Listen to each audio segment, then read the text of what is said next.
नमस्कार, देवभूमि समाचार में आप सभी का स्वागत है। मैं हूं आपके साथ प्रज्ञा मिश्रा। बुलेटिन की शुरुआत करेंगे बड़ी और अहम खबर के साथ। तो सबसे पहले बात कर लेते हैं, मुख्यमंत्री पुष्कर सिंह धामी ने नवनियुक्त कार्मिकों को डिजिटल माध्यम से पत्र भेजकर शुभकामनाएं दी है। मुख्यमंत्री ने पिछले 4 वर्षों में सरकारी सेवा में चयनित सभी युवाओं को उज्जवल भविष्य की बधाई देते हुए उन्हें जन सेवा के लिए प्रेरित किया। उन्होंने कहा कि वर्ष 2022 में दूसरी बार मुख्यमंत्री बनने के बाद राज्य में बेरोजगारी दूर करने के लिए बड़े स्तर पर भर्ती अभियान चलाया गया है। आपको बता दें, इस दौरान 30,000 से अधिक युवाओं को राजकीय सेवाओं में नियुक्ति दी जा चुकी है। इस दौरान मुख्यमंत्री ने कहा कि यह सफलता युवाओं की मेहनत और राज्य की पारदर्शी निष्पक्ष भर्ती प्रक्रिया का परिणाम है। उन्होंने नकल विरोधी कानून को ऐतिहासिक कदम बताते हुए चयन प्रक्रिया ईमानदारी सुनिश्चित करने की बात कही। सीएम धामी ने कार्मिकों से ईमानदारी, निष्पक्षता और सेवा भाव के साथ कार्य करने की अपील की है।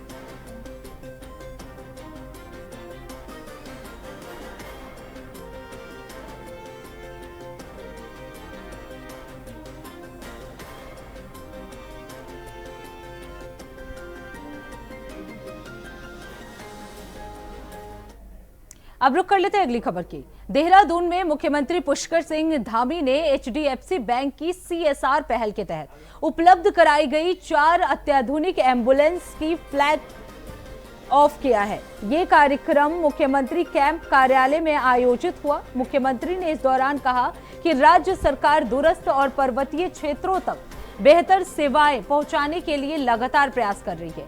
निजी संस्थाओं का यह सहयोग जन सेवा के क्षेत्र में एक सराहनीय कदम है।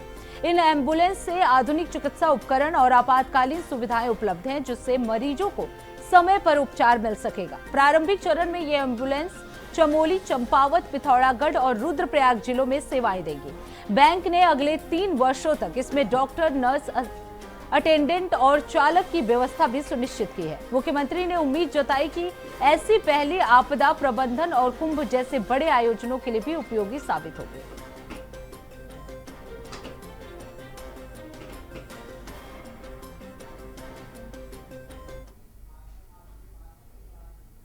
अब रुक कर लेते हैं अगली खबर की। देहरादून के कैबिनेट मंत्री गणेश जोशी ने रविवार देर रात अनारवाला मालसी मोटर मार्ग के निर्माण कार्य का स्थलीय निरीक्षण किया। इस दौरान उन्होंने अधिकारियों को स्पष्ट निर्देश दिए कि सड़क निर्माण कार्य गुणवत्ता के साथ तय समय सीमा पर पूरा किया जाएगा। मंत्री ने कहा कि राज्य सरकार जनता को बेहतर सड़क, पेयजल, बिजली और अन्य मूलभूत सुविधाएं उपलब्ध कराने के लिए निरंतर कार्य कर रही है। उन्होंने ये भी कहा कि मुख्यमंत्री पुष्कर सिंह धामी के नेतृत्व में विकास कार्यों की नियमित मॉनिटरिंग की जा रही है और जनहित से जुड़े हर कार्य को प्राथमिकता दी जा रही है। गणेश जोशी ने बताया कि ये मोटर मार्ग क्षेत्र के लिए अत्यंत महत्वपूर्ण है, जिससे स्थानीय लोगों को आवागमन में बड़ी सुविधा मिलेगी। उन्होंने अधिकारियों को निर्देश दिए कि निर्माण कार्य में गुणवत्ता से किसी भी प्रकार का समझौता ना हो और जनता को कम से कम असुविधा हो।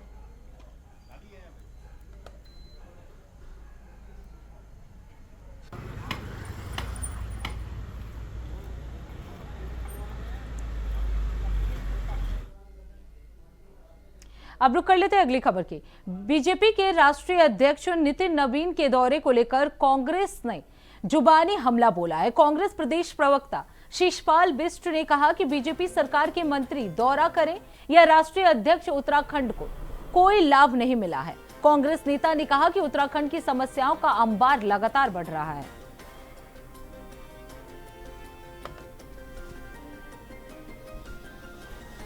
पार्टी के चाहे राष्ट्रीय अध्यक्ष प्रदेश का दौरा करें, चाहे जो है अन्य कोई मंत्री दौरा करें, क्योंकि हमने देखा कि गृह मंत्री जी का दौरा भी हुआ, प्रधानमंत्री जी के भी दौरे लगातार हुए हैं, लेकिन इस प्रदेश को किसी भी दौरे से कोई लाभ नहीं मिला है। प्रदेश की जो समस्याएं हैं वो दिन दुगनी रात चारगुनी गति से बढ़ रही हैं। भाजपा के लोग आते हैं और जो है भाजपा के जो स्थानीय नेता है वो उनकी परिक्रमा करते हैं, लेकिन इससे प्रदेश को क्या लाभ है? आप बताइए। फोटो शूट से, हेडलाइन मेंटेन होने से तो प्रदेश का विकास नहीं होगा, हमारे बेरोजगारों को रोजगार नहीं मिलेगा। जब प्रधानमंत्री नरेंद्र मोदी जी ही प्रदेश की आशाओं और अपेक्षाओं को आज तक पूरा नहीं कर पाए हैं, केवल जुमलेबाजी और भाषण देने से जो है हमारे बेरोजगारों को रोजगार नहीं मिलेगा, बेटियों को सुरक्षा नहीं मिलेगी, उद्योग पहाड़ नहीं चलेंगे, विकास धरातल पर नहीं उतरेगा, ये अब जनता भी समझ चुकी है। भाजपा अब चाहे जितना भी जोर लगा ले, चाहे किसी का भी दौरा करवा ले, अब जनता भाजपा के झांसे में बिल्कुल नहीं आने वाली है, मैं ये गारंटी के साथ कह सकता हूँ। अब रुक कर लेते हैं अगली खबर की। हरिद्वार में जिला अधिकारी मयूर दीक्षित की अध्यक्षता में सोमवार को जन सुनवाई कार्यक्रम आयोजित किया गया, जिसमें जनपदवासियों की समस्याओं के त्वरित समाधान पर जोर दिया गया। जिला कार्यालय सभागार में आयोजित इस कार्यक्रम में विभिन्न विभागों से जुड़ी कुल 72 शिकायतें दर्ज हुई, जिनमें से 38 का मौके पर ही निस्तारण कर दिया गया, जबकि शेष मामलों को संबंधित विभागों को भेजा गया। जन सुनवाई में भूमि विवाद, जल भराव, अतिक्रमण, सड़क क्षति, पेयजल, ध्वनि प्रदूषण और प्रधानमंत्री आवास योजना से जुड़ी शिकायतें रही। आपको बता दें, जिला अधिकारी ने अधिकारियों को सभी शिकायतों का समयबद्ध और संवेदनशीलता के साथ समाधान सुनिश्चित करने के निर्देश दिए हैं और लापरवाही बरतने वालों के खिलाफ कार्रवाई की भी चेतावनी दी है। इसके साथ ही उन्होंने सीएम हेल्पलाइन में 36 दिन से अधिक लंबित मामलों के शीघ्र निस्तारण के भी निर्देश दिए। सोमवार को जन सुनवाई की गई, जिसमें अभी तक 72 शिकायतें दर्ज की गई हैं। अधिकतर शिकायतों का मौके पर ही समाधान किया गया। संबंधित अधिकारियों के द्वारा उसमें वार्ता की गई शिकायतकर्ताओं से, उसका समाधान किया गया। कुछ शिकायतों में मौके की आज निरीक्षण भी किया जाएगा अधिकारियों के द्वारा। 4 से 5 शिकायतें ऐसी आई हैं जब वो पहले भी शिकायतकर्ता आए थे, उसमें अधिकारियों की चेतावनी दी गई है कि शिकायतकर्ता का संतुष्टिपूर्वक समाधान करें, उनकी जो भी उनकी समस्या है और उसका निराकरण करें। इसके अतिरिक्त गवर्नमेंट की जो विभिन्न योजनाएं हैं उनकी भी समीक्षा की गई। सीएम हेल्पलाइन की समीक्षा की गई और जो जीआईएस बेस्ड एसेट मैपिंग है उसकी समीक्षा की गई। साथ ही जिला योजना के जो कार्य हैं वो तत्काल प्रारंभ किए जाएं। और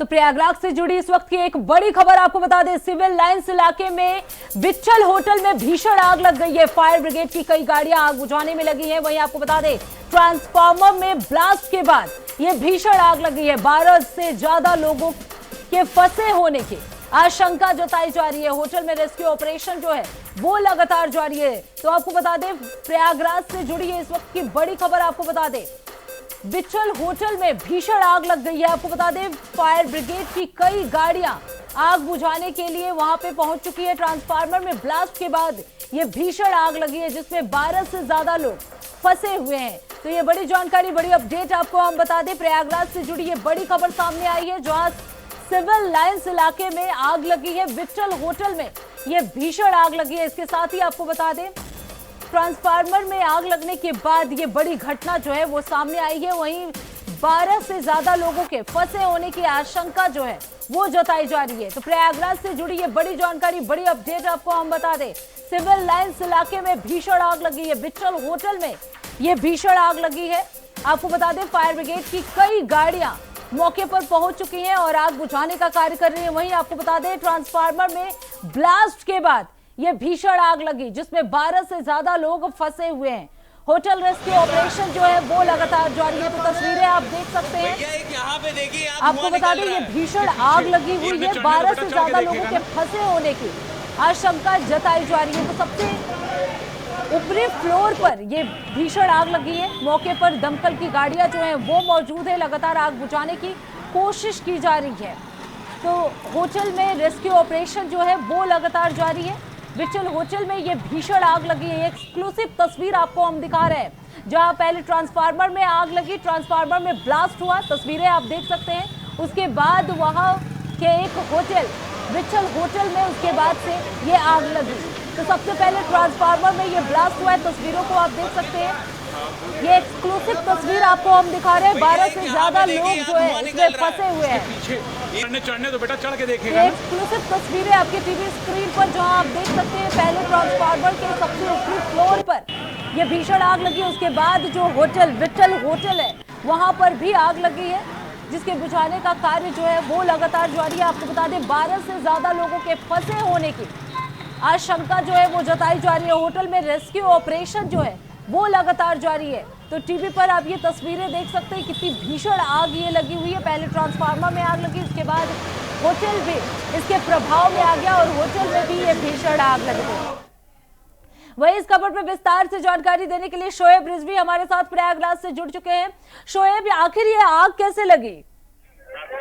देखिए, बिल्कुल अभी जो शुरुआती चीजों से निकल कर आ रहा है कि वहीं पर एक ट्रांसफार्मर भी था जी। और जिसको सही किया जा रहा है, तो इसी बीच में शॉर्ट सर्किट हुआ और उसके बाद ये आग जो उस होटल तक पहुंची है। हालांकि जो जगह है वो काफी नामी गिरामी स्थान है, काफी हाउस उससे एकदम नजदीक पर है। होटल भी काफी चर्चित होटल है और जैसे में ये आग लगी है उस वक्त अफरा तफरी मच गई, क्योंकि भीड़ भाड़ वाला इलाका है। हालांकि फायर टीम पहुंच चुकी है, वो लगातार प्रयास कर रही है। जो हमारे पास जानकारी है कि जो लोग भी हैं उन्हें ज्यादातर लोगों को निकाल लिया गया है, थोड़ी बहुत किसी को चोट आई है। अभी भी आग को कंट्रोल किया जा रहा है। हालांकि जो आग की तीव्रता है वो पहले से थोड़ा कम हुई है और उम्मीद की जा रही जल्दी आग पर काबू पा लिया जाएगा। उसके बाद ही फिर जान माल का जो नुकसान है उसका पूरी तरीके से जो आकलन हो सकेगा। लेकिन जिस तरह से ये आग लगी है, चूंकि बहुत ज्यादा टेम्परेचर भी है, गर्मी का प्रचंड धूप, और ऐसे में आग कहीं ना कहीं तेजी से इसी वजह से और तेजी से फैली है, जिसको कंट्रोल करने में जो फायर टीम है, आसपास के लोग हैं, उनकी मदद से पूरी कोशिश की जा रही है कि आग को किसी तरह से नियंत्रित किया जाए। हालांकि फायर टीम अभी भी लगी हुई है, क्योंकि होटल है, होटल में लोग भी थे, इसलिए उनको रेस्क्यू करके निकालना और चिन्हित करना, कई फ्लोर थे, कोई लोग हो ना, इसकी कोशिश करना, ये तमाम चीजें लगातार की जा रही है। और अभी तक जो जानकारी है कि ज्यादातर लोगों को बाहर निकाल लिया गया और आग को भी लगातार बुझाने की कोशिश की जा रही। काफी हद तक आग पर कंट्रोल किया जा चुका है, लेकिन अभी भी उसके लिए कोशिशें की जा रही हैं। जी बिल्कुल शोएब, अगर बात की जाए होटल की, क्योंकि होटल में काफी कमरे भी होते, बहुत सारे लोग वहां स्टे करते हैं, ऐसे में कितने लोगों के फंसे होने की आशंका जो है वो जताई जा रही है?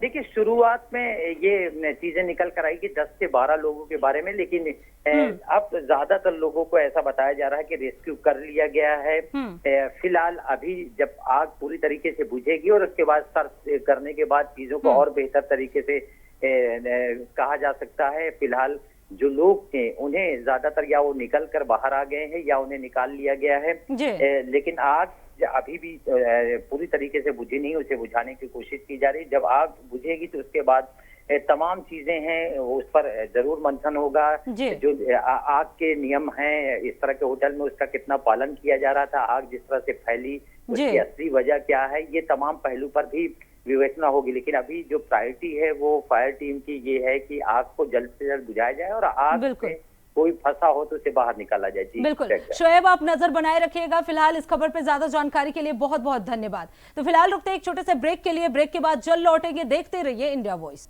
तो ब्रेक के बाद एक बार फिर आप सभी का स्वागत है। रुक कर लेते हैं खबरों की ओर। देहरादून में नवनियुक्त गढ़वाल मंडल के प्रदेश अध्यक्ष और प्रभारी आशा मनोरमा डोबरियाल शर्मा ने राजीव भवन कांग्रेस मुख्यालय में प्रेस वार्ता कर सरकार पर निशाना साधा है। उन्होंने कहा कि हाल ही में नर्सिंग अभ्यर्थियों की मांग को लेकर महिला प्रदेश अध्यक्ष ज्योति रौतेला ने पानी टंकी पर 60 घंटे से अधिक विरोध प्रदर्शन किया, जिसमें कुछ नर्सिंग अभ्यर्थी भी शामिल थे। इस दौरान उनके खिलाफ बेबुनियाद आरोप और मुकदमे दर्ज किए गए हैं। डोबरियाल शर्मा ने कहा कि महिला कांग्रेस इस पूरे मामले का विरोध करेगी और जल्द ही ज्योति रौतेला और नर्सिंग अभ्यर्थियों पर दर्ज मुकदमे हटाए जाए। यदि सरकार ने तत्काल कोई कदम नहीं उठाया तो महिला कांग्रेस पर पूरे प्रदेश में उग्र प्रदर्शन करेगी और एसएसपी कार्यालय का घेराव भी किया जाएगा। हमारी जो अध्यक्ष हैं ज्योति रौतेला जी ने, मुझे नहीं लगता कि उन्होंने नुकसान कुछ पहुंचाया। उन्होंने हक की लड़ाई लड़ी है। उन्होंने नर्सिंग के जो हमारे अधिकारी बैठे हुए थे उनके साथ मिलके उनको अधिकार दिलाने की लड़ाई लड़ी है। और ये शासन प्रशासन को जो नज़र नहीं आया, उन्होंने पानी की टंकी पर चढ़ के अगर विरोध जताया तो उसमें मुझे नहीं लगता कि सरकारी संपत्ति को कोई नुकसान पहुंचाया था। वो 60 घंटे तक वो पानी की टंकी के ऊपर चढ़ी रही बिना पानी पिए, ये तो सरकार को नहीं दिखा। लेकिन धाराएं उनके ऊपर इतनी लगा दी गई है हमारे नर्सिंग भाई बहनों के ऊपर और हमारी अध्यक्ष के ऊपर कि जैसे उन्होंने बहुत बड़ा कोई क्राइम करा हो। और यही आज कारण था प्रेस वार्ता का कि हम लोग आपके द्वारा ये संदेश देना चाहते हैं शासन और प्रशासन को कि जल्द से जल्द जो धाराएं हैं इन्हें हटा दी जाए, उनके जिनके भी मुकदमे हैं उनको वापस किए जाए, नहीं तो महिला कांग्रेस बहुत जल्द एक बड़ा आंदोलन करेगी, हर एक जिले स्तर पर करेंगे, महानगर स्तर पर करेंगे और हो सका तो एसएसपी ऑफिस का घेराव करने का काम भी महिला कांग्रेस बहुत जल्द करेगी। अब रुक कर लेते हैं अगली खबर की। हरिद्वार में बीजेपी की वरिष्ठ नेता और पूर्व केंद्रीय मंत्री रीता बहुगुणा जोशी के दिवंगत पति का आज हरिद्वार के वीआईपी घाट पर विधि विधान के साथ अस्थि विसर्जन किया गया। इस अवसर पर उत्तराखंड सरकार के कई कैबिनेट मंत्री, जनप्रतिनिधि और समाज के गणमान्य लोग मौजूद रहे। कार्यक्रम में कैबिनेट मंत्री सौरभ बहुगुणा, मदन कौशिक, सुबोध उनियाल, प्रदीप बत्रा सहित कई प्रमुख लोग शामिल हुए। सभी ने दिवंगत आत्मा को श्रद्धांजलि अर्पित की और शोक संतप्त परिवार के प्रति संवेदना व्यक्त की। हरिद्वार के पावन गंगा तट पर रीति रिवाजों के साथ अस्थि विसर्जन संपन्न हुआ।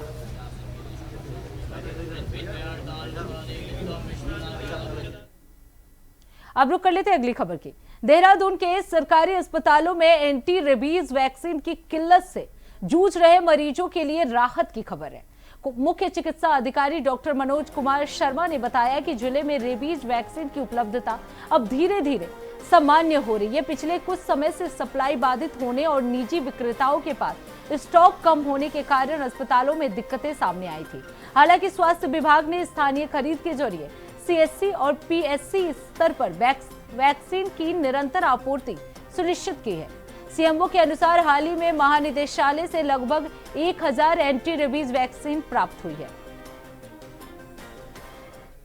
देखिए, ये काफ़ी समय से इसमें समस्या बनी हुई थी रेबीज वैक्सीन को लेकर के, तो हमारे द्वारा भी अपने स्तर पे लोकल परचेजिंग इसकी की जा रही थी। और जहाँ तक हम अपनी सीएससी पीएससी की बात करें तो हमारे स्तर से लगातार सप्लाई वहाँ पे की जाती रही और ऐसी कहीं कोई क्राइसिस ऐसी नहीं आ पाई कि किसी को इंजेक्शन ना मिला हो। जहाँ तक एसडीएच या डीएच की बात है तो वहाँ से सीधे जो है वो, क्योंकि डीजी स्तर से वहाँ पे सप्लाई होती है, तो वहाँ पे थोड़ा समस्या थी। कुछ लोगों ने अपने स्तर से इसको खरीदने की कोशिश भी की, लेकिन जैसा आप जानते हैं कि ये समस्या जो थी इसमें प्राइवेट अगर हम किसी से खरीदना चाह रहे थे तो वहाँ भी सप्लाई नियमित रूप से नहीं मिल पा रही थी, और जो हमारे डीजी स्तर से वो सप्लाई भी जो है हमें वहाँ से नियमित रूप से नहीं मिल पा रही थी। लेकिन अभी लास्ट वीक ही डीजी स्तर से सप्लाई शुरू हो गई है और अभी लगभग हमें 1000 के आसपास जो है वहाँ डीजी स्तर से भी हमें जो एआरपी मिल गए हैं। और जो हमारे जो वेंडर जो पहले सप्लाई नहीं कर पा रहे थे वो भी अब रेगुलर हमें सप्लाई वो कर रहे हैं। तो मुझे लगता है कि जल्दी इसकी और 15-20 दिन में ये रेगुलाइज हो जाएगा और इसकी कोई जो समस्या है वो अब नहीं रहेगी। लेते अगली खबर की। देहरादून में उत्तराखंड के प्रशासनिक तंत्र के लिए गर्व की खबर सामने आई है। आपको बता दें, फेम इंडिया और एशिया पोस्ट द्वारा जारी वर्ष 2026 की प्रारंभिक सूची में प्रदेश के 5 जिला अधिकारियों को देश के शीर्ष 100 बेस्ट डिस्ट्रिक्ट मजिस्ट्रेट में स्थान मिला है। इस सूची में रुद्रप्रयाग के जिला अधिकारी विशाल मिश्रा सहित नितिन सिंह भदौरिया, प्रशांत आर्या, मयूर दीक्षित, ललित मोहन रयाल शामिल हैं। देश भर के लगभग 800 जिलों के अधिकारियों के प्रदर्शन के आधार पर यह चयन किया गया है। मूल्यांकन में प्रशासनिक नेतृत्व, जन कल्याण योजनाओं का क्रियान्वयन, पारदर्शिता, आपदा प्रबंधन और कानून जैसे मानकों को इसमें शामिल किया गया था, जिनमें इनका रैंक आया है। अब रुक कर लेते हैं अगली खबर की। देहरादून में पर्यटन विभाग की ओर से चीन और सीमा क्षेत्र में पहली बार अंतर्राष्ट्रीय स्तर की नीति एक्सट्रीम अल्ट्रा रन का आयोजन किया जा रहा है। ये आयोजन 31 मई और 1 जून को चमोली जिले के नीति घाटी में होगा।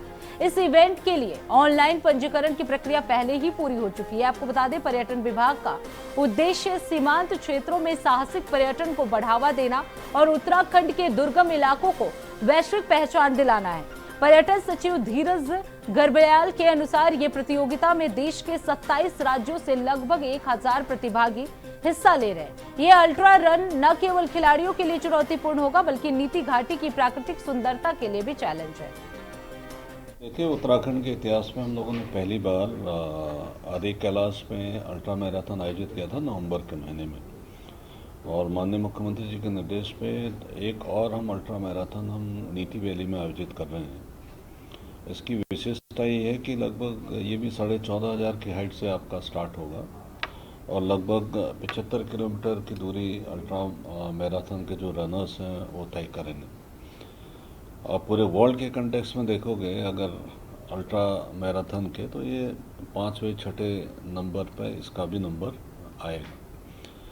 और बड़े उसमें ये कहने की आवश्यकता ज़रूर पड़ेगी हमें कि जो उत्साह लोगों में है जितने रनर्स में, और पूरे देश के कंटेक्स्ट में बोल रहा हूँ मैं कि लगभग 27 स्टेट के लोग इसमें पार्टिसिपेट कर रहे हैं, क्योंकि वहाँ पे रहने के आवास की कमी है, तो इसलिए उसको रेस्ट्रिक्ट कर रहे हैं हम लोग केवल 1000 तक। और लगभग 1000 के करीब हमारे रनर्स ने अपना रजिस्ट्रेशन कर दिया है।